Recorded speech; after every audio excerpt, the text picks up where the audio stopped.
Hello friends, આજે આપણે બનાવીશું એકદમ સ્પોન્જી, ટેસ્ટી અને ખાવામાં ડૂચો ના વળે તેવા આ ખમણ બનાવીશું. અને આ ખમણ બનાવવામાં આપણે ઈનો કે બેકિંગ પાવડર, બેકિંગ સોડાનો તો ઉપયોગ નથી જ કરવાના. પ્લસ આ ખમણ બનાવવામાં આપણે દહીંનો પણ ઉપયોગ નથી કરવાના. અને તમે જોઈ શકો છો કેટલી સરસ જાળી તો પડી જ છે, પણ એકદમ સ્પોન્જી પણ બન્યા છે. એટલે કે તમે કોઈ દિવસ ખમણ ના બનાવ્યા હોય ને તમે જો પહેલી વખત વિચારતા હોય કે આ ખમણ બનાવવાનું, તો તમે બનાવજો. 100% ફૂલ પ્રૂફ રેસિપી છે. આ ટિપ્સ અને ટ્રિક્સ સાથે તમે 100% બહાર જેવા જ ખમણ બનાવી શકશો. તો ચાલો આજે જોઈ લઈએ એકદમ ટેસ્ટી ખમણ બનાવવાની રીત. અને હા ફ્રેન્ડ્સ, રેસિપી સારી લાગે તો વિડીયોને લાઈક શેર જરૂરથી કરી દેજો. તો આ ખમણ બનાવવા માટે કોઈ 1 વાટકીનું માપ લઈ લેવાનું અને 3 વાટકી જેટલી આપણે ચણાની દાળ લઈ લેવાની છે. અહીંયા આપણે આ ખમણ દાળ અને ચોખામાંથી જ બનાવવાના છીએ. અને સાથે 1 વાટકી જેટલી અડદની દાળ લઈ લેવાની અને 1 વાટકી જેટલા ચોખા લઈ લેવાના. ચોખા અહીંયા તમે કોઈ પણ લઈ શકો છો, કણકી, પરિમલ, બાસમતી, જે પણ તમે ઘરમાં વાપરતા હોય તે ચોખા લઈ શકો છો. બસ વાટકીથી માપી લેવાનું અને 1 વાટકી લઈ લેવાનું. જનરલી વાટીદાળના ખમણ જે હોય છે તે એકલી ચણાની દાળમાંથી બનતા હોય છે, પણ આજે આપણે આ ખમણ ચણાની દાળ અને અડદની દાળ અને ચોખા મિક્સ કરીને બનાવીશું. અને આ રીતે જો મારી ટિપ્સ અને ટ્રિક્સ સાથે તમે બનાવશો ને તો તમે વાટીદાળના ખમણ પણ ભૂલી જશો ને એવા સરસ ટેસ્ટી બને છે. તો હવે મેં અહીંયા દાળ ચોખાને 3 થી 4 વખત પાણીથી ધોઈ લીધા છે. હવે આમાં પાણી ઉમેરવાનું પણ ઇમ્પોર્ટન્ટ વસ્તુ છે. તો જેટલા તમે દાળ ચોખા લીધા હોય એનું દોઢું પાણી ઉમેરવાનું છે. એટલે મેં અહીંયા 5 વાટકી દાળ અને ચોખા લીધા હતા, તો એનું દોઢું એટલે કે 7.5 વાટકી જેટલું પાણી ઉમેરવાનું છે. તો હું એ જ વાટકીથી માપીને અહીંયા 7.5 વાટકી જેટલું પાણી ઉમેરું છું. તો 7 વાટકી ઉમેરી દીધું છે અને આ અડધી વાટકી એટલે કે 7.5 વાટકી એક્ઝેક્ટ પાણી તમારે ઉમેરવાનું છે. હવે એને ઢાંકી દેવાનું અને મિનિમમ 4 થી 5 કલાક સુધી આપણે એને પલાળવા દેવાનું છે. ખાસ ધ્યાન રાખજો, એને સરસ પલાળવા દેજો. 5 કલાક થઈ જશે એટલે તમે જોઈ શકો છો સરસ મજાના ફૂલાઈને તૈયાર થઈ ગઈ છે ચણાની દાળ, અડદની દાળ અને ચોખા. આવી રીતે તમે હાથમાં લેશો ત્યાં તમને ખબર પડી જશે કે પલળી ગઈ છે. અને જો ના ખબર પડે તો આવી રીતે અંગૂઠાથી એને ચણાની દાળને કાપી લેજો. ચણાની દાળ પલળી ગઈ હશે તો પછી અડદની દાળ એમનેમ જ પલળી ગઈ હશે. તો હવે મિક્સરનો જાર લઈ લેવાનો છે અને એમાં આપણે એને ઉમેરી દેવાનું છે. ખાસ ધ્યાન રાખજો, આપણે આ પાણી ફેંકી નથી દેવાનું, એ જ પાણીથી આપણે એને પીસવાનું છે. પણ જરૂર હોય એટલું જ પાણી પીસવાનું, નહીં તો પછી બેટર ઢીલું થઈ જશે અને દાળ આપણી પીસાશે નહીં.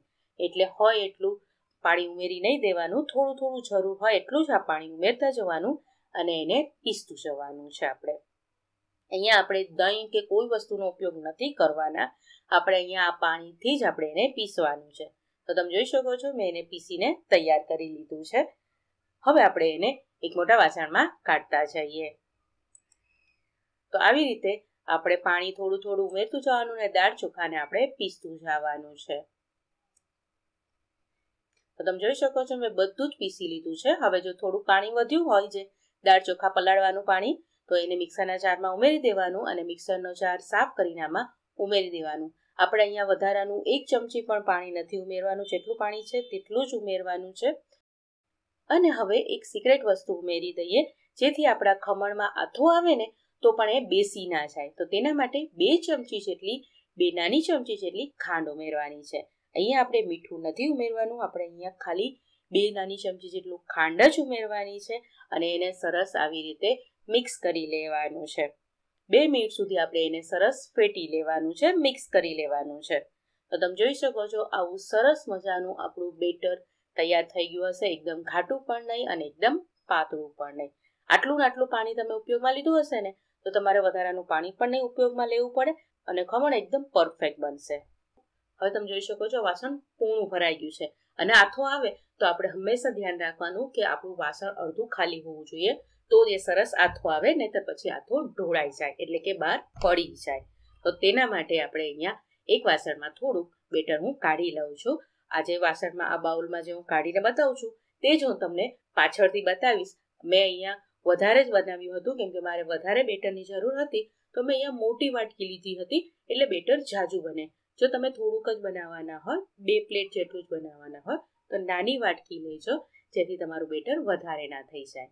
હવે આટલું બેટર મેં કાઢી લીધું છે, એને આપણે ઢાંકીને આપણે આથો લાવવા મૂકી દેવાનું છે.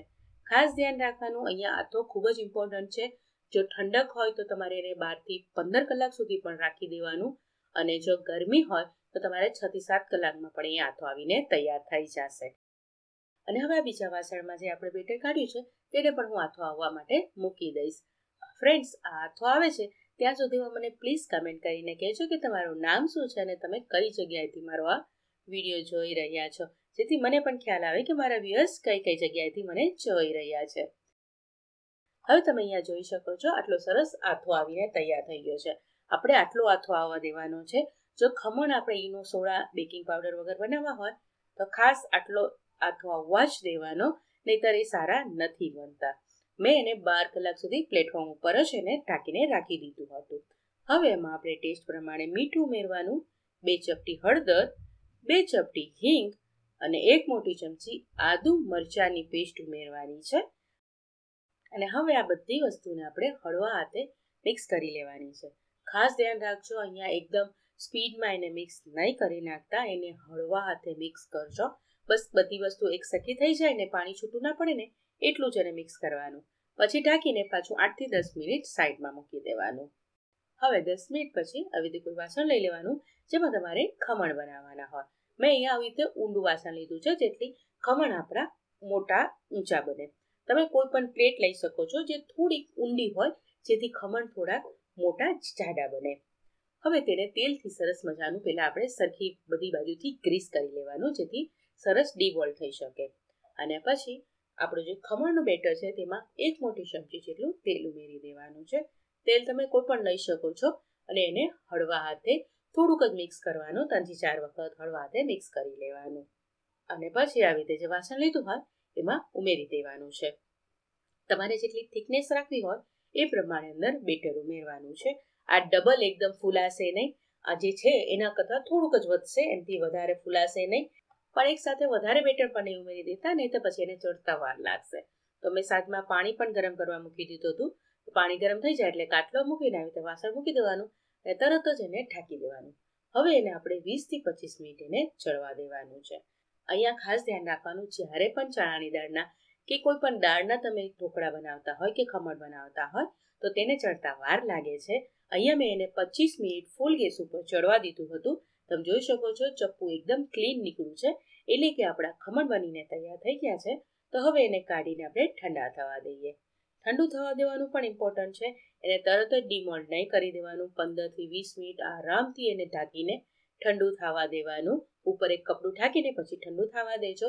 નીચેથી તળિયું તમને એકદમ ઠંડુ થઈ જાય ને ત્યાં સુધી એને ઠંડુ થવા દેવાનું. પછી આવી રીતે ડીમોલ્ડ કરી દેવાનું.